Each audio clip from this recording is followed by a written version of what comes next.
கடுமையான தாக்குதல் நடந்துட்டு இருக்கு. சரியான பாதுகாப்பு இல்ல, அதுக்கு அரசாங்கம் நடவடிக்கை எடுக்கணும். இப்ப 3 மாணவிகள் இறந்திருக்காங்க, அதுக்கு காரணம் என்ன? இதுவரையும் இன்னும் சரியான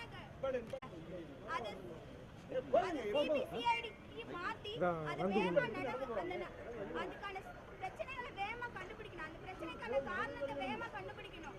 அதுக்கு வேகமா அடுத்த விஷயமா பாரத் மாதா கி ஜெய். பின்னாடி போங்க, பின்னாடி போங்க, வண்டி ஏறதுக்கு இடம் விட மாட்டீங்க.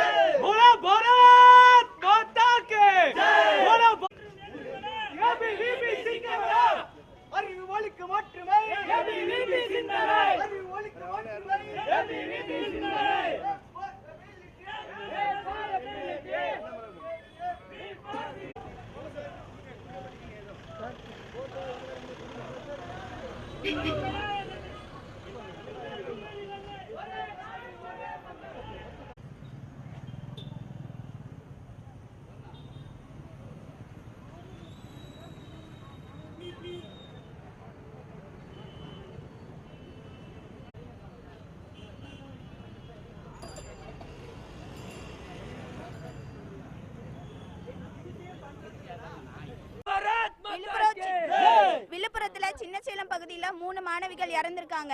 அந்த கல்லூரியில மாணவிகள் இறந்திருக்கான காரணம் இன்னும் கண்டுபிடிக்கப்படல. மாணவிகள் தற்கொலை பண்ணிருக்காங்கன்னு சொல்லி புலிகி மூசிட்டாங்க. அந்த பிரச்சனைய மூடி மறைக்கிறாங்க. ஆனா அந்த பிரச்சனைக்கான காரணம் என்ன ஏதுன்னு விசாரிக்கிறதுக்கு இந்த பிரச்சனை உடனே சிபிசிஐடிட்ட மாத்தணும்.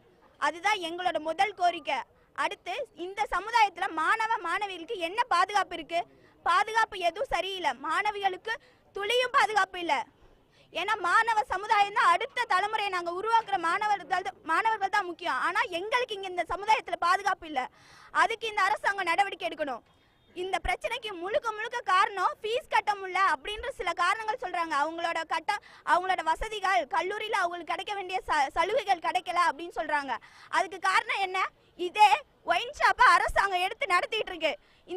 இந்த நிலைக்கு முழுக்க அரசாங்கம் ஒரு பொறுப்பாகணும். ஏன்னா இப்போ இதே அரசாங்கம் தனியார் கல்லூரிகள்ல படிக்கிற ஸ்டூடெண்ட்ஸ்க்கான சலுகைகள் சரியா கொடுத்தாலோ இல்ல தனியார் கல்லூரிகளை அரசாங்கமே எடுத்து நடத்தினா இந்த பிரச்சனை நடந்திருக்குமா? 3 மாணவிகளோட உயிர் போயிருக்குமா? போயிருக்காது. ஸோ எங்களோட கோரிக்கை தமிழக அரசு தனியார் கல்லூரிகள்ல இருந்து உரிமத்தை அரசாங்கமே எடுத்து நடத்தணும்னு கேட்கிறோம்.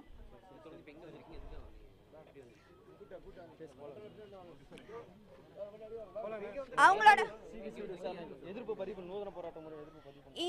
இப்போ நாங்க ஏபிவிபி ஆர்கனைசேஷன்ல இருந்து அரசு கலைக்கல்லூரி சார்பாக இங்க வந்திருக்கோம். இந்த மாணவர் அமைப்பு இந்த பிரச்சனைக்கான எங்களோட கோரிக்கையா இதை தெரிவிக்கிறோம். ஆர்ப்பாட்டமா எங்களோட எதிர்ப்பையும் இதுல தெரிவிச்சு காட்டுறோம்.